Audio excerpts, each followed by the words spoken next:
2017년 5월 9일 대한민국의 정부가 교체되지 않았습니까?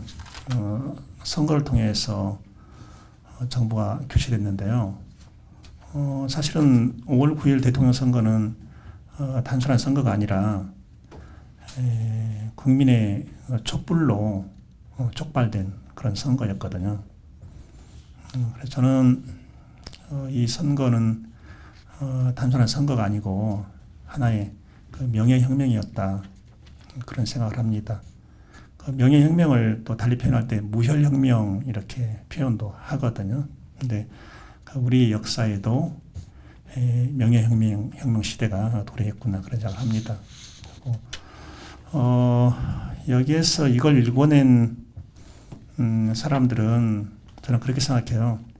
단순하게 촛불을 든 국민뿐만 아니라 촛불이 아니라고 그걸 부정적으로 봤던 그런 국민들도 대통령 선거 결과를 만들어내는 과정에 참여했지 않습니까?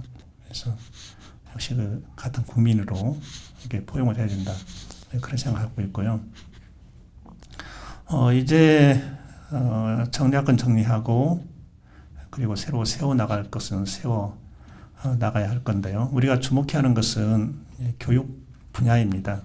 교육 분야에서 그동안 우리가 줄기차게 요구해왔던 그 개혁 대상이 있었습니다.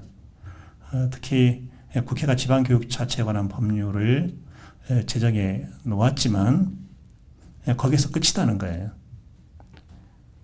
법률에 불구하고 지방교육행정은 여전히 중앙정부가 틀어지면서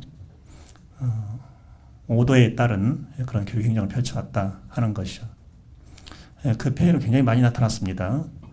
대통령 말 한마디에 수능 과목이 바뀐다든가,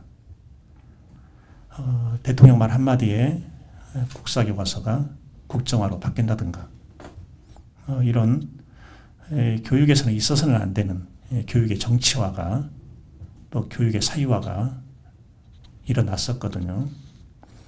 여기에 대한 반성이 반드시 있어야 되는 것이고요. 현재 정부는 교육을 어떤 방향으로 개혁할 건지에 대해서는 총론, 강론 거의 갖춰놓고 있다는 판단이 섭니다. 지금 나오는 것 중에 가장 그 주목을 끄는 것은 유초, 중고 교육은 시도교육청에 완전히 넘기겠다는 겁니다.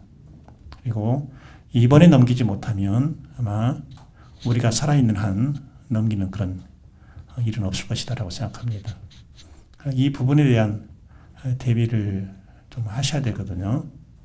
그 순간에 가서 바로 대응하려고 하지 마시고,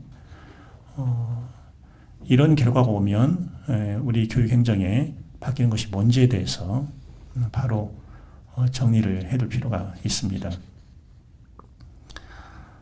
유초중고 교육을 교육부에서 시도교육청으로 이관할 때 한 가지 걸림돌이 있습니다. 이 걸림돌은 아주 무시할 수 없는 걸림돌이고, 일부 수구 언론은 벌써 이 부분을 자극하고 있습니다. 그것은 교원의 법률상 신분입니다.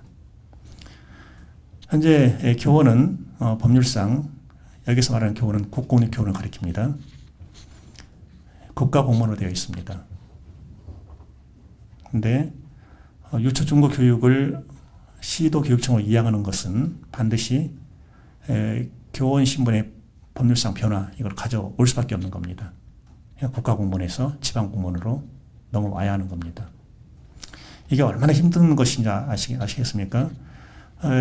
그동안 여러 해에 걸쳐서 교육부와 전북교육청이 법적 다툼을 해왔지 않습니까? 그것이 교원에 관한 사항이면요, 대법원은요 한마디 말도 안 합니다.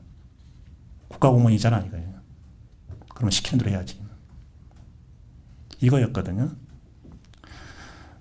국가공무원이니까 우리는 판단하지 않겠어. 그럼 어떤 판결이 나오냐? 청구 기각도 아니고 각하가 나와버립니다. 소각하예요, 그냥. 소각하는 아예 안 보겠다는 거예요. 그거 하나로 다 처리해버리는 거. 그러니까 그것을 거기에 기대서 교육부는 교원에 관한 모든 정책을 마음껏 했다는 거예요. 그리고 거기에서 문제가 발생하면 교육감에게 방어하라고 교육감에게 책임을 다 떠넘기고 이렇게 했거든요. 그래서 이 부분에 대해서는 교육계가 좀 인식의 전환, 발상의 전환을 하면 좋겠습니다. 지금 국민이 명예혁명을 일으켰는데 교육계는 여전히 마치 그것도 기득권인 것처럼 그걸 붙잡고 있어서는 국민으로부터 그리고 아이들로부터 전혀 지지를 받을 수 없다 하는 것이죠. 국정교과서, 국정역사교과서죠. 이거 폐기 처분, 이건 아주 잘된 일이고요.